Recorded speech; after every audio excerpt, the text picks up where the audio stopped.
নমস্কার নমস্কার নমস্কার নমস্কার নমস্কার নমস্কার নমস্কার নমস্কার নমস্কার আপনাদের সবাইকে সবাইকে সবাইকে নমস্কার জানাচ্ছে আপনাদের সৌমিত্র বসু।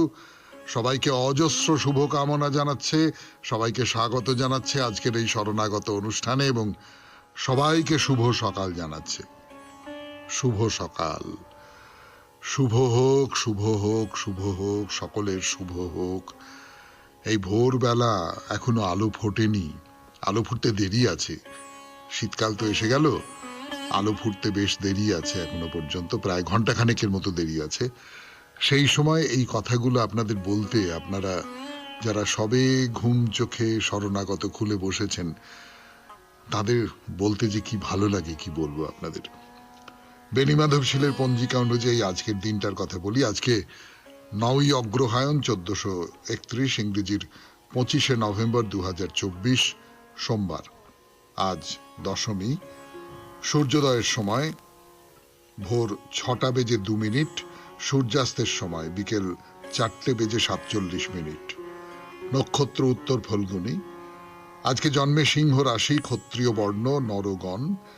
দিনের বেলা 7টা বেজে 16 মিনিট গতে কন্যা রাশি, বৈশ্য বর্ণ, মতান্তরে শূদ্র বর্ণ। রাত্রি 3টে বেজে 2 মিনিট গতে দেবগণ। আমাদের হোয়াটসঅ্যাপে চিঠি পাঠাবার নাম্বার 9831922927। চিঠির গোড়ায় অতি অবশ্যই SG লিখতে হবে। এবারে আজকের অনুষ্ঠান সম্পর্কে বলি। আজকের অনুষ্ঠানে প্রথমে তো পুরাণ চিরন্তন। পুরাণ চিরন্তনে আমরা কৃষ্ণের মৃত্যু নিয়ে 3টে ঘটনার কথা বলছিলাম আপনাদের। তার মধ্যে প্রথমটি বালিবধ, মনে আছে নিশ্চয়ই আপনাদের। দ্বিতীয়টি দুর্বাসার গায়ে পায়েস মাখানো, সেও মনে আছে নিশ্চয়ই। আর তৃতীয়টি গান্ধারীর অভিশাপ। কুরুক্ষেত্র যুদ্ধের পরে সবাই মিলে, গান্ধারী, ধৃতরাষ্ট্র, অন্যান্য যোদ্ধাদের বিধবা স্ত্রীরা, পঞ্চপাণ্ডব, কৃষ্ণ, সকলে এসেছেন কুরুক্ষেত্র যুদ্ধক্ষেত্র দর্শন করবার জন্য। এবং সেখানে সে একটা নারকীয় দৃশ্য। সেইখানে গান্ধারী, ভীম, যুধিষ্ঠির, তাদের মধ্যে কথা হচ্ছে, সেসব বলেছিলাম আপনাদের। তারপর থেকে বলবো। তারপরে চলে যাব স্বামী বিবেকানন্দের রচনা থেকে পাঠ, এই পর্বে মানুষের যথার্থ স্বরূপ, দ্বিতীয় পর্ব। তার খানিকটা অংশ পড়ে শুনিয়েছিলাম, তারপরের একটু অংশ পড়ে শোনাবো, এটিও দীর্ঘ লেখা। তারপরে ঠাকুর শ্রী রামকৃষ্ণ পরমহংসদেবের কথামৃত থেকে পড়ে শোনাবো এবং আমার নিজের যা একটা দুটো কথা মনে হয়, আপনারা প্রশ্রয় দেন, সেই জন্য বলতে পারি, সাহস পাই, সেই সব কথা বলবো। স্বামী লোকেশ্বরানন্দজির রচনা থেকে পড়ে শোনাবো, আপনাদের চিঠিপত্র, এবং শেষে বাইরে দূরে। শুনছেন 92.7 বিগ FM এ শরণাগত অনুষ্ঠান। আমি আছি আপনাদের সঙ্গে, আপনাদের সৌমিত্র বসু। এখন গান, গানের পর পুরাণ চিরন্তন। ফিরে এলাম 92.7 বিগ FM এ শরণাগত অনুষ্ঠান। মাতা গান্ধারী, তিনি অসম্ভব ক্রুদ্ধ। তার ক্রোধের আগুনে যুধিষ্ঠিরের পায়ের নখ পুড়ে গেছে। তাতে করে মাতা গান্ধারীর মনের ভেতরেও একটা, কোথাও একটা অনুতাপ শব্দটা ব্যবহার করব না, একটা কোনো দ্বিধা তৈরি হয়েছে। তো এরকম একটা অবস্থায় কৃষ্ণ এসে দাঁড়ালেন। দাঁড়িয়ে মাতা গান্ধারীকে বললেন যে, কৌরব জননী, আপনি শান্ত হন, আপনি শান্ত হন। এত উতলা হলে চলবে কি করে? পাণ্ডবেরা তো অনভিজ্ঞ, আপনার আশীর্বাদই তাদের এগিয়ে চলার পাথেয় হয়ে উঠবে। আপনি তাদের ওপর কোনো ক্ষোভ রাখবেন না। তো সামনে পেয়ে গান্ধারীর সমস্ত রাগ কৃষ্ণের ওপরে এসে পড়ল। পঞ্চপাণ্ডব যাই হোক তার আত্মীয়, তার সন্তানের মতো, কিন্তু কৃষ্ণের ওপর সমস্ত রাগ। তুমি তো সব জানতে কৃষ্ণ, জানতে না? তুমি তো সর্বদ্রষ্টা, তুমি তো ত্রিকালজ্ঞ, সব জানতে তুমি। তোমার বিশাল সৈন্যবাহিনী, এই ভূভারতের সবাই তোমাকে সমীহ করে, সবাই তোমাকে মেনে চলে। ইচ্ছে করলেই তুমি স্বজন হারানো যুদ্ধ আটকাতে পারতে। তুমি আমাকে বলো, তুমি কেন এই ভয়ানক যুদ্ধ হতে দিলে কৃষ্ণ? তো কৃষ্ণ গীতায় যে কথা বলেছেন, যে কথা সত্যি সত্যি শাশ্বত কথা, বলছেন দেখুন, এইটা হবার ছিল। যুগে যুগে অধর্মের বিনাশ করে সত্য প্রতিষ্ঠা করার জন্য এইরকম যুদ্ধ হয়েছে, তাতে প্রচুর ক্ষয়ক্ষতি হয়েছে, প্রচুর মৃত্যু হয়েছে, প্রচুর ধ্বংস হয়েছে মা। এই নিয়ে পরিতাপ করা মিছে। ঠিক যেমন করে তিনি অর্জুনকে বলেছিলেন গীতায় যে এই সমস্তটা নির্বন্ধ, সমস্তটা হতে বাধ্য। এই যা কিছু তুমি চারপাশে দেখছো তারা সকলে মৃত্যুর মহাকালের মুখগহ্বরের মধ্যে চলে যাচ্ছে, তুমি আমি নিমিত্ত মাত্র। তো গান্ধারী বলছেন যে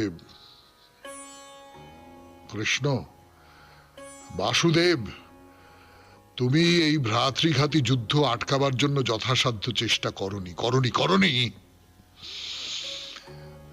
আমার অন্ধ স্বামীর প্রতি নিঃশর্ত সেবার শুশ্রূষা করে আমি যদি কিছু পুণ্য অর্জন করে থাকি, তার জোরে আমি তোমাকে অভিশাপ দিচ্ছি, তোমার সমস্ত আত্মীয় স্বজন এইভাবে একদিন ধ্বংস হবে। আজ থেকে ৩৬ বছর পর তুমি বন্ধু বান্ধব স্বজন অমাত্যহীন হয়ে নির্জন বনের মধ্যে অতি নিকৃষ্ট ভাবে পশুর মতনই হতে হবে।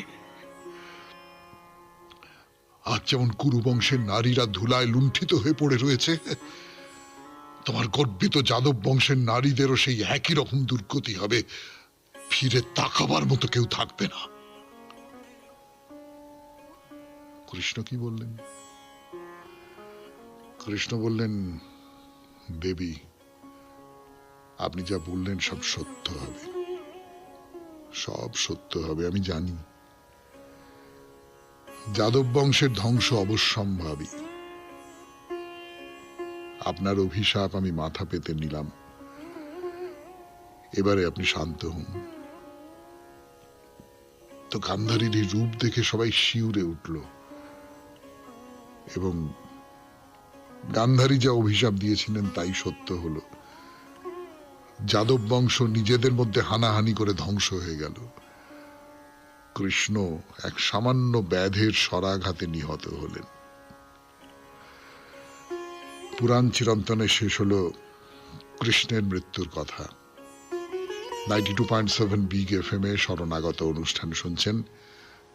পুরাণ চিরন্তনের দ্বিতীয় পর্বে আমরা অন্য একটি প্রসঙ্গ নিয়ে কথা বলবো। ফিরে আসছি গানের পর। আমি বিবেকানন্দের রচনা থেকে পাঠ। 92.7 বিগ FM এ শরণাগত অনুষ্ঠানে মানুষের যথার্থ স্বরূপ পড়ছি। আমরা প্রথমে দ্বৈতবাদীদের মত, আত্মা ও উহার গতি সম্বন্ধে তাহাদের মত বর্ণনা করিয়া পরে যে মত উহাকে সম্পূর্ণরূপে খণ্ডন করে তাহা বর্ণনা করিব। অবশেষে অদ্বৈতবাদের দ্বারা উভয় মতের সামঞ্জস্য সাধন করিতে চেষ্টা করিব।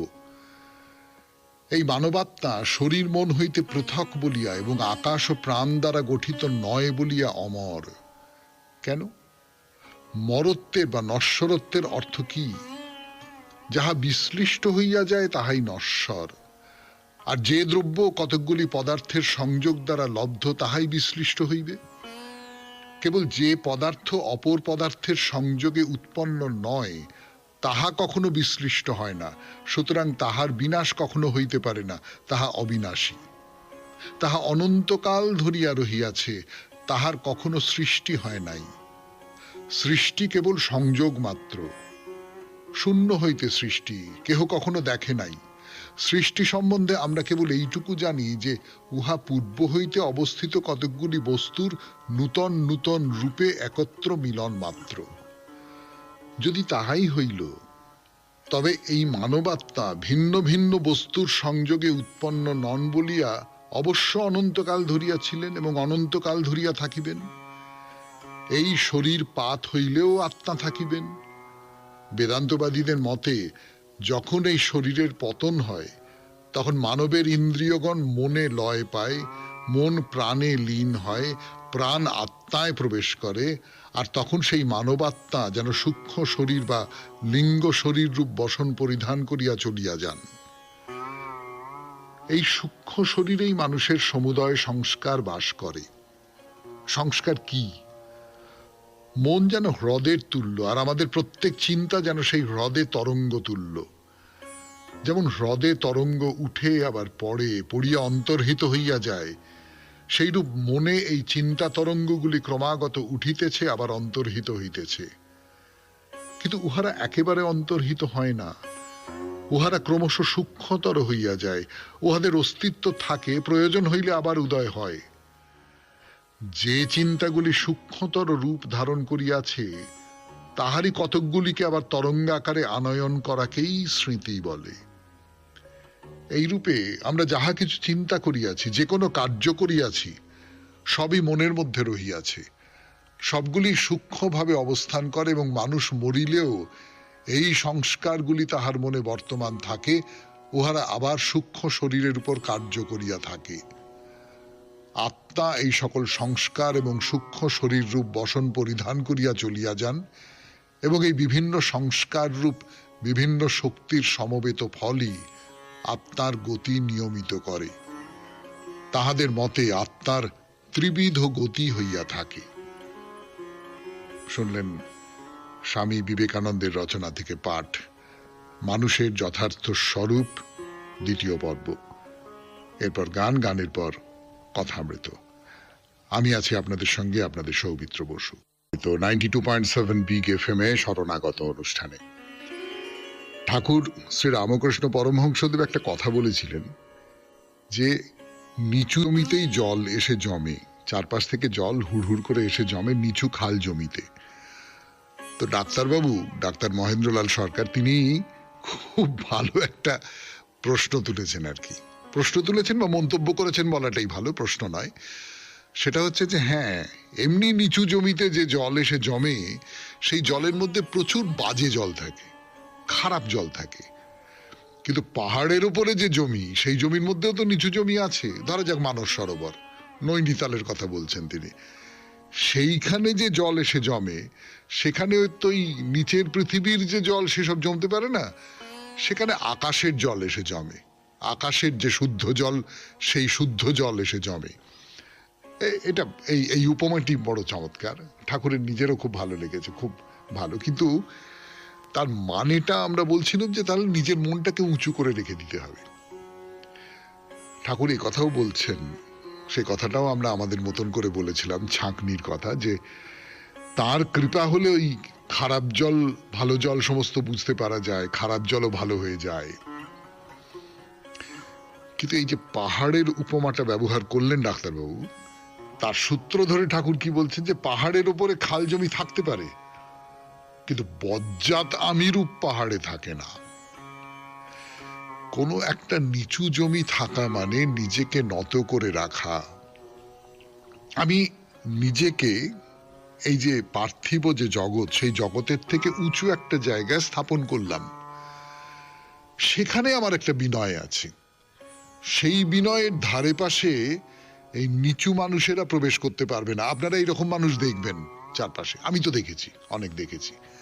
যে সেই মানুষটার কাছে যে কোনো লোক যে কোনো রকমের স্বার্থ চিন্তা নিয়ে, যে কোনো রকমের বজ্জাতি নিয়ে, যে কোনো রকমের পাক নিয়ে যেতে পারে না।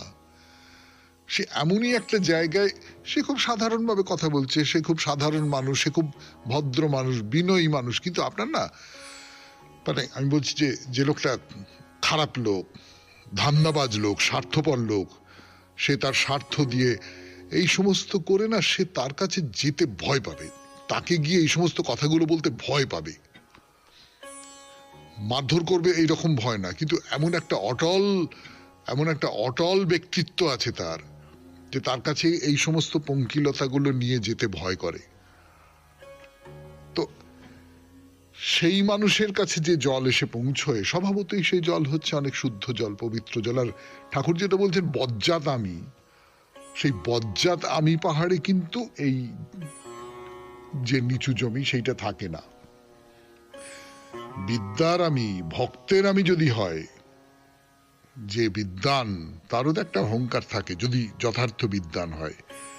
যে মানুষ ভক্ত তারও তো একটা অহংকার থাকে যে আমি আমি তাকে পুজো করি, তাকে ভালোবাসি, আমি আমার আবার কিসের ভয়। এরকম কথা স্বামী বিবেকানন্দের রচনা থেকে পাঠেও আমরা দেখেছি। সেইখানে আকাশের শুদ্ধ জল এসে জমে। শুনছেন কথামৃত থেকে পাঠ 92.7 বিগ এফএম এ শরণাগত অনুষ্ঠানে। একটু গান শুনি, তারপরে আবার পাঠ করে শোনাবো কথামৃতের পরবর্তী অংশ। 92.7 বিগ এফএম এ শরণাগত অনুষ্ঠানে যে উঁচু জায়গায় জল তো চারিদিকে দিতে পারা যায় বটে, যে বিদ্যার আমিরূপ পাহাড় থেকে হতে পারে, তার আদেশ না হলে লোকশিক্ষা হয় না। শঙ্করাচার্য জ্ঞানের পর বিদ্যার আমি রেখেছিলেন লোকশিক্ষার জন্য। তাকে লাভ না করে লেকচার, তাতে লোকের কি উপকার হবে? তো এই যে লেকচার, এই লেকচারটা আমি কি তত্ত্বের জ্ঞান দিয়ে দেব, বই পড়া জ্ঞান দিয়ে দেব, নাকি আমি আমার উপলব্ধির জায়গা থেকে দেব? আমার ভেতরে কি সেই উপলব্ধি জেগেছে? এই যারা অধ্যাপনা করেন তারা জানেন আর কি। আমি ঐশ্বরিক ভাবনার থেকে সরে আসছি, খানিকটা সরে এসে বলছি যে এই সেমিনার টেমিনার নানান রকম হয়তো, সেই সেমিনারে কিছু মানুষ তাদের বক্তৃতা করেন, সেই বক্তৃতাটা শুনতে শুনতে ক্লান্ত লাগে, মনে হয় যে ইনি অনেক অনেক নানান রকম তথ্য ইত্যাদি ইত্যাদি করছেন, নানান কিছু বলছেন টলছেন ইত্যাদি, কিন্তু তার নিজের মনটা কোথাও যুক্ত হচ্ছে না। তিনি না ওই মুটের মতন আর কি, প্রচুর মাল তার নিজের কাঁধে নিয়েছিলেন, সেই কাঁধ থেকে সেই মালগুলো আপনার সামনে খালাস করছেন। কিন্তু আমি কিছু উপলব্ধি করেছি কি, এই যে এত তথ্য আমি আহরণ করেছি তার ভেতর থেকে, না, সেসব কিছু তিনি করেননি। তার নিজের কোনো সিদ্ধান্ত নেই, তার নিজের কোনো মতামত নেই, তার নিজের কোনো অনুভব নেই, এইটা। আর যে মানুষটি নিজে অনুভব করতে পেরেছেন, তার অত তথ্য ইত্যাদি ইত্যাদি না থাকতে পারে, কিন্তু একটা অন্য রকমের একটা আলো তার বক্তৃতার ভেতর থেকে পাওয়া যায়, তার বক্তৃতার ভেতর থেকে একটা অন্যরকম উপলব্ধির স্বাদ পাওয়া যায়। ব্রাহ্ম সমাজের বেদিতে বসে বক্তৃতা দেন, ব্রাহ্ম সমাজের যিনি আচার্য তিনি বেদিতে বসে বক্তৃতা দেন। তো সেই বক্তৃতাটা কেবলমাত্র কি তথ্য সংগ্রহ করা, কেবলমাত্র কি চেনা বুলির কথা বলবেন? রবীন্দ্রনাথ বক্তৃতা দিতেন, সেই বক্তৃতা শান্তিনিকেতন প্রবন্ধাবলীর মধ্যে রয়েছে বা অন্য নানান জায়গায় রয়েছে। সেই সমস্ত বক্তৃতার মধ্যে অন্য কথা রয়েছে, হয়তো উপনিষদের কথা বলছেন রবীন্দ্রনাথ, কিন্তু তার ভেতর থেকে অন্য কথা বেরিয়ে আসছে। এই ঠাকুর শ্রী রামকৃষ্ণ পরমহংসদেব কথা বলছেন, তার ভেতর থেকে অন্য সব কথা বেরিয়ে আসছে। তো নন্দন বাগানে ব্রাহ্ম সমাজে গিয়েছিলাম, তাদের উপাসনার পর বেদিতে বসে লেকচার দিলে, লিখে এনেছে, পড়বার সময় আবার চারিদিকে চায়, ধ্যান করছে তা একবার আবার চায়। ধ্যান করাটা হচ্ছে একটা রিচুয়াল, একটা প্রথা, একটা কৃত্য, সত্যি সত্যি ধ্যান নয়। আমি ধ্যান করছি, আবার মিটমিট করে এদিক ওদিক দেখছি যে সবাই ধ্যান করছে তো, বা আমি যে ধ্যান করছি সবাই তা দেখছে তো। এটা কি সত্যি ধ্যান? এটা কি সত্যি উপদেশ? এটা কি সত্যি লেকচার? যে ঈশ্বর দর্শন করে নাই তার উপদেশ ঠিক ঠিক হয় না। একটা কথা যদি ঠিক হলো তো আর একটা গোলমেলে হয়ে যায়। 92.7 বিগ এফএম এ শরণাগত অনুষ্ঠানে শুনলেন কথামৃত থেকে পাঠ। ফিরে আসছি গানের পর স্বামী লোকেশ্বরানন্দজির রচনা থেকে পড়ব বলে। রচনার নাম অহিংসা। স্বামী লোকেশ্বরানন্দের রচনা থেকে পাঠ। আমি আছি আপনাদের সঙ্গে, আপনাদের সৌমিত্র বসু। অহিংসার প্রশংসা করে প্রায়ই বলা হয় এটি পরম গুণ, কিন্তু সব পরিস্থিতিতেই কি তা বলা চলে? যে মানুষ দুর্বল বলেই অহিংস, তার ক্ষেত্রেও কি কথা বলা যায়? যিশু বলেছেন, তোমার ডান গালে যদি কেউ চড় মারে, তোমার বাঁ গালটাও তার দিকে বাড়িয়ে দাও। এখন মনে করুন আক্রমণকারীর ভয়েই আপনি বাঁ গালটা বাড়িয়ে দিলেন, তাহলে কি এটা অহিংস আচরণ হলো? কাপুরুষতা আর অহিংসা কি এক? গান্ধীজি প্রায়ই বলতেন, অহিংসা শক্তিমানের ধর্ম, দুর্বলের নয়। শক্তিমানের অহিংসা বোঝা যায়, কিন্তু দুর্বলের অহিংসা? আপনি শক্তিমান, অন্যায় আচরণের জন্য আপনি ইচ্ছা করলে কাউকে আঘাত বা প্রত্যাঘাত করতে পারেন, কিন্তু করেন না, কারণ আপনি জানেন অন্যায়কারী দুর্বল, নিজের ওপর তার কোনো নিয়ন্ত্রণ নেই। হয়তো অপরাধী শারীরিক দিক থেকে বলহীন নয়, কিন্তু তার নৈতিক শক্তি নেই। সে জানে যে সে অন্যায় করছে, কিন্তু তবু অন্যায় না করে সে পারে না। আপনি প্রকৃত শক্তিমান হলে এ ধরনের মানুষের সঙ্গে কি ধরনের ব্যবহার করবেন? তার সঙ্গে হাতাহাতি করবেন না, তা করতে আপনার রুচিতে বাঁধবে, কারণ আপনি নিজের শক্তি সম্বন্ধে সচেতন। বুদ্ধদেব দুর্ধর্ষ নরঘাতক অঙ্গুলিমালকে ঠিক এই কথাই বলেছিলেন। তার সামনে বুদ্ধদেবকে অকুত ভয় দেখে অঙ্গুলিমাল অবাক হয়েছিলেন। বুদ্ধদেব বলেছিলেন, অঙ্গুলিমালের কাছ থেকে তার ভয় পাবার কোনো কারণ নেই। এ কথা তিনি বলতে পেরেছিলেন কারণ তিনি মহাশক্তিমান পুরুষ ছিলেন। সত্য ও ন্যায় যে শেষ পর্যন্ত জয়ী হয়, এই দৃঢ় বিশ্বাস তার ছিল। তিনি জানতেন যতক্ষণ তিনি সত্য ও ন্যায়কে ধরে আছেন, ততক্ষণ কোনো কিছুই তার ক্ষতি করতে পারবে না। এই যে বল, এ তার দুর্জয় আত্মবিশ্বাসের ফল। এই কারণেই যে কোনো পরীক্ষা, যে কোনো সংকটের মুখোমুখি হতে পারতেন তিনি। এই কারণেই অঙ্গুলিমালের নিষ্ঠুর প্রকৃতি জেনেও তাকে তিনি ভয় পাননি। অঙ্গুলিমালের কাজই ছিল অন্যকে আঘাত করা, কারণ সে নিজে ছিল দুর্বল ও কাপুরুষ। সর্বদাই সে অন্যের শক্তি, সাহস এবং নৈতিক গুণকে ভয় পেত। যদি সে জানতো অন্যের থেকে সে শ্রেষ্ঠ, তাহলে তার মানুষ মারার প্রবৃত্তি হতো না। কোন কোন ব্যক্তির মধ্যে কেন এত আক্রমণ প্রবণতা দেখা দেয়, উদ্ধত ভাব দেখা দেয়, তা এই ঘটনা থেকেই বোঝা যায়। কারণটা আর কিছুই নয়, শুধু ভয়। অন্যের উন্নততর শারীরিক ও নৈতিক শক্তির মুখোমুখি হওয়ার ভয়। কিন্তু আঘাতকারী শত্রুকে অন্য গালটি বাড়িয়ে দেওয়াই যদি আদর্শ হয়, তাহলে অর্জুনের প্রতি কৃষ্ণের উপদেশকে কিভাবে ব্যাখ্যা করা যাবে? আমরা জানি অর্জুন শত্রুর সঙ্গে যুদ্ধ করতে অনিচ্ছুক ছিলেন। তিনি বলেছিলেন তার প্রিয় বন্ধু ও আত্মীয়দের রক্তের বিনিময়ে যুদ্ধ জয়ের ফল তিনি ভোগ করতে চান না। এ কথা ভাবা স্বাভাবিক যে কৃষ্ণ অর্জুনের এই কথায় প্রসন্ন হবেন, কিন্তু তা তো তিনি হলেনই না। উল্টে অর্জুনকে কাপুরুষ ও ভণ্ড বলে ভৎসনা করলেন এবং শত্রু নিধন করার জন্য অর্জুনকে জোর করলেন। যিশুর উপদেশ এবং কৃষ্ণের উপদেশের মধ্যে কি আশ্চর্য তফাৎ! এর ব্যাখ্যা কি? হিন্দু ধর্ম মানুষকে তার আপন প্রকৃতি অনুযায়ী, স্বধর্ম অনুযায়ী বেড়ে উঠতে সাহায্য করে। কৃষ্ণ জানতেন অর্জুন ক্ষত্রিয়, তিনি লড়াই করতেই চান, সেটিই তার স্বধর্ম। কিন্তু তার মন সাময়িকভাবে দুর্বল হয়ে পড়েছিল, তাই তিনি নিজেকে মহানুভব প্রতিপন্ন করতে চাইলেন। ছদ্ম উদারতা দেখিয়ে বোঝাতে চাইলেন তিনি কাউকেই আঘাত করতে চান না, এমনকি যে শত্রু ক্রমাগত তার এবং তার পরিবারের ক্ষতি করে এসেছেন তাকেও না। অর্থাৎ মানসিক দুর্বলতার কারণে তিনি মিথ্যা ছলনার আশ্রয় নিতে চাইলেন। এই দৃষ্টিভঙ্গি হিন্দু ধর্ম অত্যন্ত ঘৃণা করে। কৃষ্ণ অর্জুনের মনোভাব বুঝেই তাকে নিজ মূর্তি ধারণ করতে বললেন, যুদ্ধ করো। অহিংসা মানে কেবল এড়িয়ে যাওয়া নয়, অহিংসার আর এক নাম প্রেম। যে প্রেম শত্রু ও মিত্রের মধ্যে কোনো পার্থক্য করে না। এইটাই ধর্মজগতের শ্রেষ্ঠ আদর্শ। সন্দেহ নেই এই আদর্শ সকলের জন্য নয়। শুনলেন অহিংসা নিয়ে স্বামী লোকেশ্বরানন্দের রচনা। এরপর গান, গানের পর আপনাদের চিঠি। আমি আছি আপনাদের সঙ্গে, আপনাদের সৌমিত্র বসু। এবারে চিঠিপত্র 92.7 বিগ FM এ শরণাগত অনুষ্ঠানে। আজকের চিঠিটি লিখেছেন বারুইপুর থেকে সৌমিত্র চট্টোপাধ্যায়। পুজোর দিনগুলো নিয়ে তার লেখা, পড়ি। বর্ষা মেদুর বিষণ্ণ দিনের শেষে শরতের ফুল্ল প্রকৃতি, কনকোজ্জ্বল আকাশের গানে আগমনী বার্তা রটে কাশের দোলায়, ঢাকের বাদ্যিতে দূর থেকে দূরে শরতের সোনার উদ্দূরে।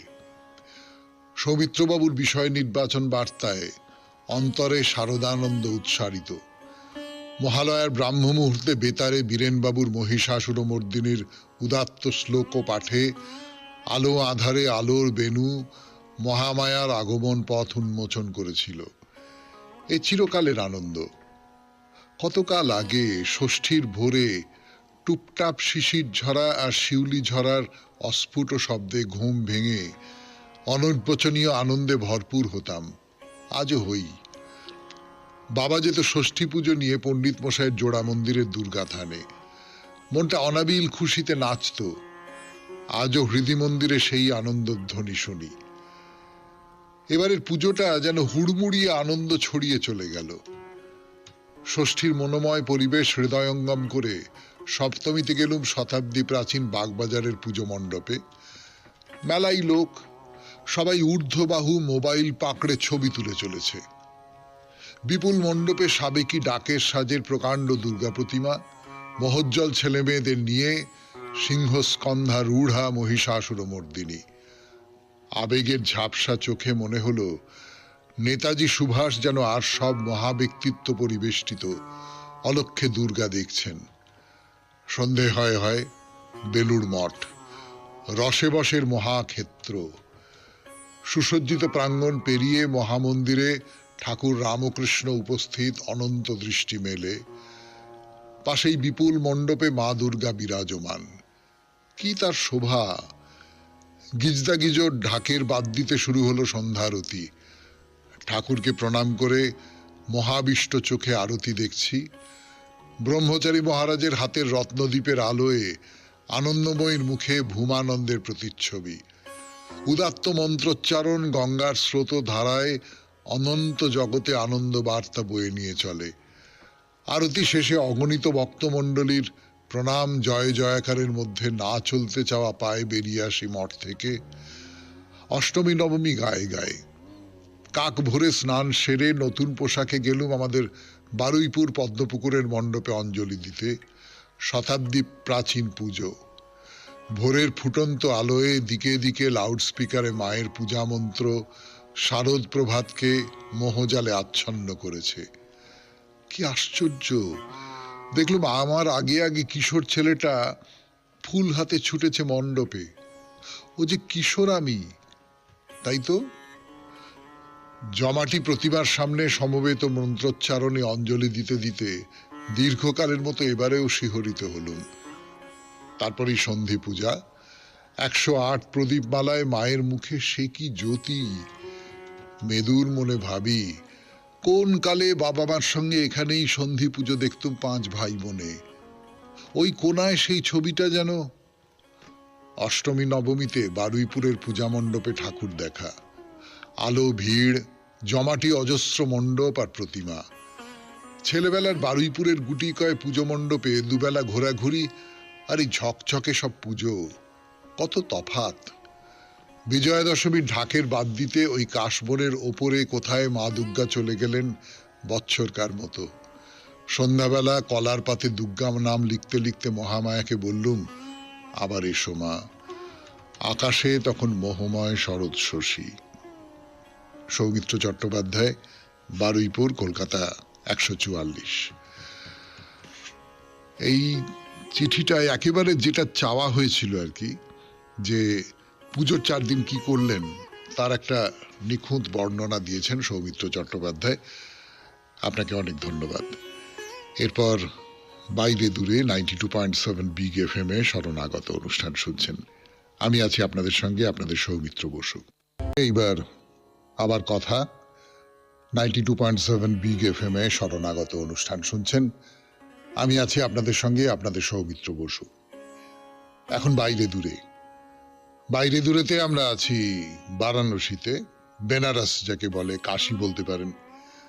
সেই বারাণসীতে নাটোরের রানী ভবানী তার তৈরি করা যে তারা মন্দির, সেই তারা মন্দিরে রয়েছে আমরা। এই মন্দির নিয়ে কথাবার্তা বলছি কদিন ধরে।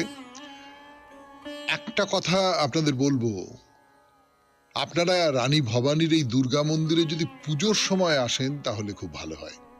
পুজোর সময় আসলে পুজোর সময় গোটা বারাণসী শহর নতুন করে সেজে ওঠে তো, চারিদিকে আনন্দ কলরোল, চারিদিকে আলো, মানে অজস্র মানুষের খুশি, গোটা শহরটা যেন একেবারে মাতাল হয়ে ওঠে।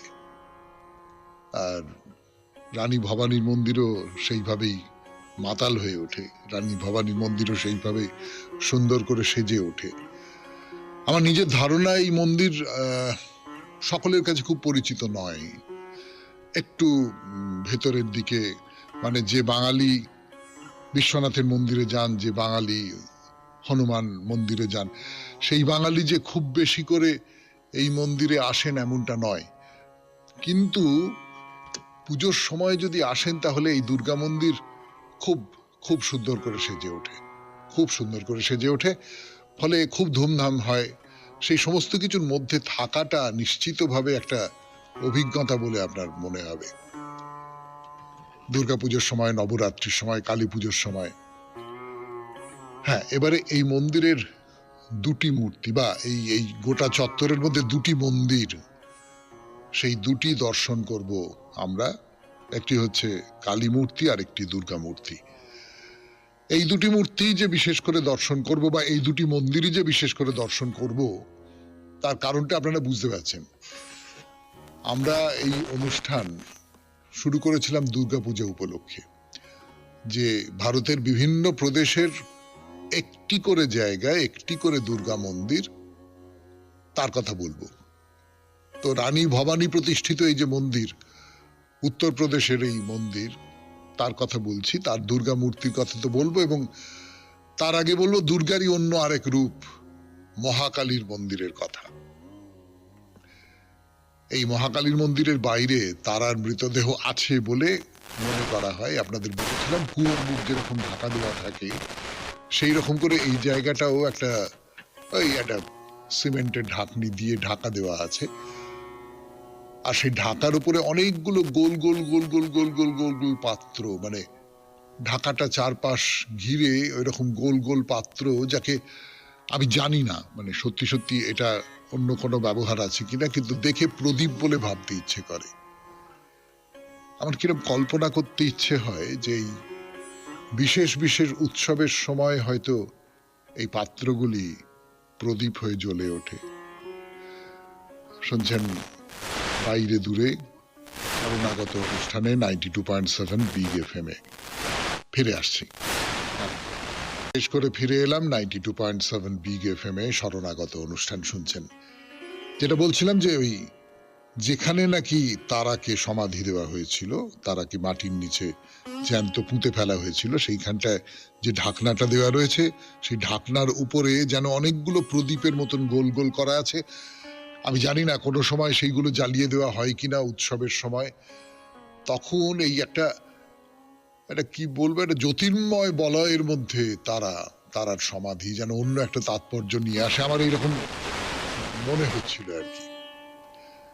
ও প্রসঙ্গতে আর একটা কথা বলে রাখি, এই মন্দিরের মধ্যে তারাকে কিন্তু ভুলবার কোনো উপায় নেই। তার কারণ তারার ছবি, একাধিক ছবি, নিশ্চয়ই কল্পনা করা ছবি, নানান জায়গায়, মন্দিরের নানান জায়গায় ছড়ানো ছিটানো রয়েছে, যেন অনবরত এই হতভাগিনী মেয়েটার কথা আমাদের মনে করিয়ে দিচ্ছে। এই মন্দিরটা, তার কথা ভেবে নাটোরের একজন দুর্দণ্ড প্রতাপ মহারানী, তো অসম্ভব ক্ষমতা তার, অসম্ভব ঐশ্বর্য তার, তিনি তৈরি করিয়েছিলেন। তার ভেতর থেকে একজন মা বেরিয়ে আসেন, সেই মায়ের বুকের ভেতরকার যন্ত্রণা যেন স্পষ্ট অনুভব করা যায় এই ছবিগুলোর দিকে তাকালে। হ্যাঁ, তো যেটা বলছিলাম সেটা হচ্ছে এই সমাধির পেছনে কালী মন্দির। তিনি এই মন্দিরে প্রতিষ্ঠা করেছেন নীল তারা। নীল তারা তার নাম বটে, কিন্তু দেবী নীল রঙের নয়, দেবী কৃষ্ণবর্ণা। তার উচ্চতাও খুব বেশি নয়, ভয়ঙ্করী। তাকে দর্শন করে এইবার আমরা যাব দুর্গা মন্দিরের দিকে। সেও এক বড় মন্দির, মূল মন্দির সেটাই। কি অপরূপ রূপ মায়ের, কি অপরূপ রূপ। গৌরাঙ্গী, উচ্চতা যে খুব বেশি তা কিন্তু নয়, দশপ্রহর ধারিণী। সে মূর্তি দেখলে চোখ একেবারে জুড়িয়ে যায়, এত স্নিগ্ধ, এত সুন্দর। মাথার উপরে সোনার মুকুট, সত্যি করে সোনা কিনা আমি জানি না। ঘর উজ্জ্বল আলোয় ভেসে যাচ্ছে। মহাকালীর মূর্তি দেখে মনের মধ্যে যে ভয় তৈরি হয়েছিল, এই ভয়ঙ্করী মূর্তি, তার ভয় দেখা সেই সমস্তটা সরে গেল। যেন বরা ভয় নিয়ে ঐশ্বর্যশালিনী দেবী দুর্গা আপনার সামনে দাঁড়িয়ে আছেন। খুব ভালো লাগবে। তাহলে রানী ভবানী প্রতিষ্ঠিত দুর্গার মন্দির বারাণসীর দেখা হলো। এইবার চলুন তাহলে অন্য কোনো মন্দিরের দিকে যাওয়া যাক। 92.7 বিগ এফএম এ শরণাগত অনুষ্ঠানে। কিন্তু সেই দেখা হোক আগামীকাল। আজকের মতো শরণাগত এখানেই শেষ করবার আগে মনে করিয়ে দিই, আমাদের হোয়াটসঅ্যাপে চিঠি পাঠাবার নাম্বার 9831922927। চিঠির গোড়ায় অতি অবশ্যই SG লিখতে হবে। কবিতা, বাইরে দূরের উপযুক্ত কবিতা বলে আমার মনে হচ্ছে। শোনাই। কথা কও, কথা কও, অনাদি অতীত অনন্ত রাতে কেন বসেছে এরও। কথা কও, কথা কও। যুগ যুগান্ত ঢালে তার কথা তোমার সাগর তলে, কত জীবনের কত ধারা এসে মিশায় তোমার জলে। সেথায় এসে তার স্রোত নাহি আর, কল কল ভাস নীরব তাহার। তরঙ্গহীন ভীষণ মৌন, তুমি তারে কোথা লও। হে অতীত, তুমি হৃদয়ে আমার, কথা কও, কথা কও। কথা কও, কথা কও। স্তব্ধ অতীত হে গোপনচারী, অচেতন তুমি নও, কথা কেন নাহি কও। তব সঞ্চার শুনেছি আমার মর্মের মাঝখানে, কত দিবসের কত সঞ্চয় রেখে যাও মোর প্রাণে। হে অতীত, তুমি ভুবনে ভুবনে কাজ করে যাও গোপনে গোপনে, মুখর দিনের চপলতা মাঝে স্থির হয়ে তুমি রও।